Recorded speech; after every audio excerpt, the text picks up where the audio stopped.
¿Qué tal? Qué bueno que están con nosotros. En el noticiero más veloz del planeta. 10 a las 2. Información a ritmo digital. La 1. Vía Fast Track, el Senado de la República aprueba las reformas a la ley minera propuestas por el presidente López Obrador. La ley fue aprobada con los votos a favor de Morena, PT, Partido Verde, Movimiento Ciudadano y el Grupo Plural del Senado. El PAN, como es de suponer, votó en contra, mientras que PRI y PRD se abstuvieron. El centro de la discusión fue el hecho de que con esta nueva ley el Estado se reserva la exclusividad para la exploración, explotación y aprovechamiento del litio, el llamado oro blanco, el mismo que es utilizado para la fabricación de pilas para celulares, computadoras y en la fabricación de automóviles eléctricos. Hasta ahora se desconoce a ciencia cierta el tamaño de las reservas de litio en México, pero sí se sabe que se trabaja en la exploración de 4 yacimientos en Baja California, San Luis Potosí, Zacatecas y Sonora. La contrapropuesta de reforma eléctrica de la coalición Va por México apuntaba a que se permitiera a la iniciativa privada intervenir en el negocio de litio, lo que ahora se ha visto frenado con estas reformas de ley. La morenista Antares Vázquez recriminó a la oposición su rechazo a que el Estado controle el litio en México. Otra de las cosas que hemos escuchado, hay algo que hemos oído tantas veces: los mexicanos no pueden, el Estado no puede. Somos tontitos los mexicanos desde la perspectiva clasista y racista de la derecha. Solo los privados pueden, solo los extranjeros pueden. Esa es la idea, porque precisamente por eso votaron en contra de la reforma eléctrica el domingo en la Cámara de Diputados. Bueno, ahí está la argumentación de la morenista. En tanto, la multifacética panista Xóchitl Gálvez pretendió minimizar la importancia del litio, algo así como: ni tenemos tanto y es mucho el esfuerzo y poquita la ganancia, será. Y el litio que tiene México, y no se confundan, no hagan cuentas de que cada tonelada cuesta tantos millones y entonces con eso pagamos la deuda externa, se llama arcilla.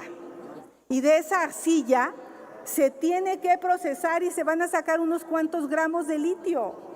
No crean que todas esas reservas son litio en potencia. Entonces, por eso tienen ahí unas confusiones de que con esta iniciativa de ley vamos a pagar la deuda externa. La 2. Y en la opinión de Ricardo Rocha, derrota del gobierno que no gobierna.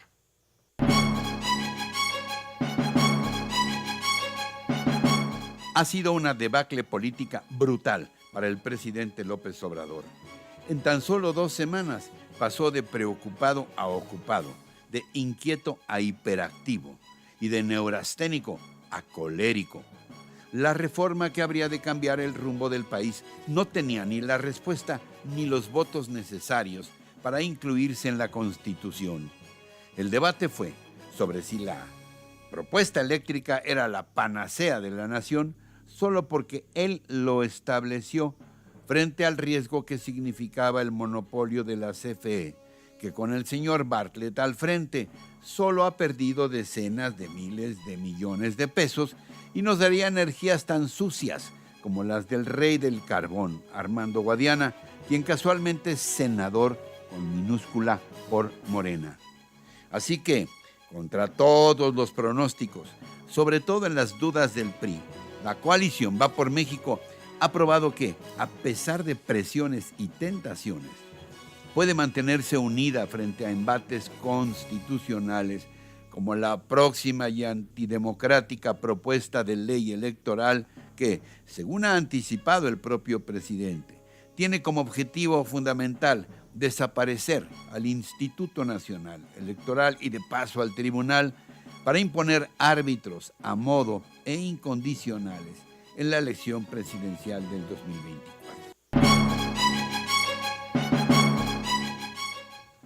La 3. Académicos piden frenar la construcción del Tren Maya. En una carta enviada al presidente López Obrador, 350 científicos e investigadores demandan la cancelación de las obras del Tren Maya. Advierten que se llevan a cabo sin una evaluación seria, cuidadosa y científica. de los impactos ambientales que está ocasionando, aseguran que desde 2018 han buscado un acercamiento con el gobierno federal para hacerles saber de sus inquietudes, pero que pues no han sido recibidos. Denuncian que el Tren Maya se construye por encima de la libre determinación de los pueblos y las comunidades que ancestralmente habitan ese territorio y sin consultar a expertos. Y terminan diciendo, por si las dudas, no somos pseudocientíficos, no somos conservadores, no somos adversarios, somos académicos con trabajo de campo y de gabinete que tenemos un profundo compromiso con el bien de México. La 4. El presidente Andrés Manuel López Obrador afirmó que con la ley de la industria eléctrica ya se logró el propósito de que la Comisión Federal de Electricidad opere todas sus plantas, por lo que se va a cumplir con el compromiso de no subir la luz. En su conferencia matutina, López Obrador llamó a los empresarios a dialogar para resolver los contratos de autoabasto bajo los términos de la ley. Y hago un llamado a estas empresas para que nos sentemos a ver cómo vamos a resolver el problema. Porque yo tengo que aplicar la ley. Porque si no me convierto en cómplice. Ya hay un marco legal.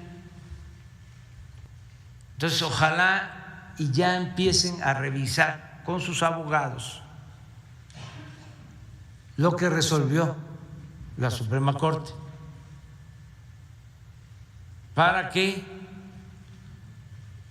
se entienda de que ya es ilegal, que es un fraude ese mecanismo de autoabasto que crearon, que es como una especie de mercado clandestino. Reiteró López Obrador estar contento porque se nacionalizó el litio e informó que la refinería de Dos Bocas costó 9,000 millones de dólares. En otros temas, López Obrador invitó a reunirse a los opositores al Tren Maya, incluidos los partícipes de una reciente campaña mediática en contra de la obra. Sobre la percepción de la inseguridad, comentó que la alimentan acciones políticas y aunque reconoce que hay avances, admitió que algunos delitos son muy complejos de solucionar, como los homicidios dolosos. La 5. Siempre hemos dicho que las desapariciones y feminicidios en este país nos acercan más todavía a la barbarie y nos alejan de la civilización. Alarma además que sus cifras de miles sigan aumentando y que el fenómeno crezca recientemente en estados como Nuevo León. Sobre ello hablé esta mañana con el maestro Alberto Lara del Instituto Nacional de Ciencias Penales. ¿Es una percepción o efectivamente las estadísticas nos señalan que cada vez mujeres más jóvenes desaparecen o son víctimas de feminicidio, Jorge Alberto? En Nuevo León, Ricardo, tenemos una especie de iceberg en el que se han reportado registradas del 1 de enero al 17 de abril de este año 327 mujeres desaparecidas. Y en cuanto va subiendo el iceberg, en la punta del iceberg ya tenemos el fenómeno de feminicidio, en donde de estas 327 desapariciones registradas, pues ya se registran 5 feminicidios, hay que decirlo así, son feminicidios, y entonces pues es una realidad objetiva que, insisto, también tiene mucho que ver pues con la salida de la pandemia, la inserción de las mujeres jóvenes en sectores productivos, en sectores académicos, en su propia vida social, que de ninguna manera tendríamos nosotros que estigmatizar, todo lo contrario, tendríamos que buscar la forma de identificar los riesgos, las conductas de riesgo del entorno social, intervenir en ellas y hacer un trabajo de prevención transversal eficaz. Pero otro tema que hemos discutido siempre, Ricardo, que es el tema de la impunidad.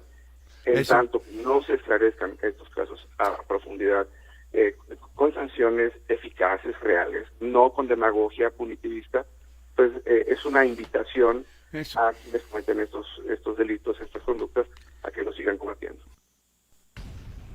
Las 6, mal y de malas, y la economía no avanza.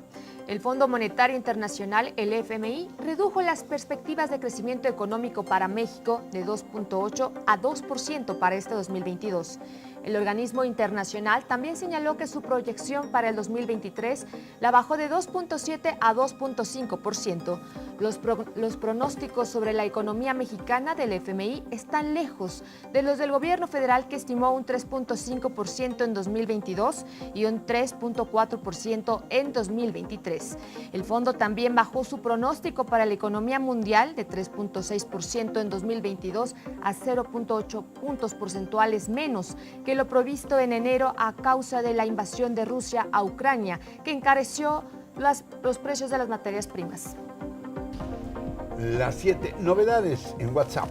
Como parte de sus grandes actualizaciones, WhatsApp lanza su nueva función Comunidades para una mejor comunicación para grupos de usuarios numerosos bajo el grupo o el mismo interés. WhatsApp es la aplicación de mensajería que más se usa en América Latina.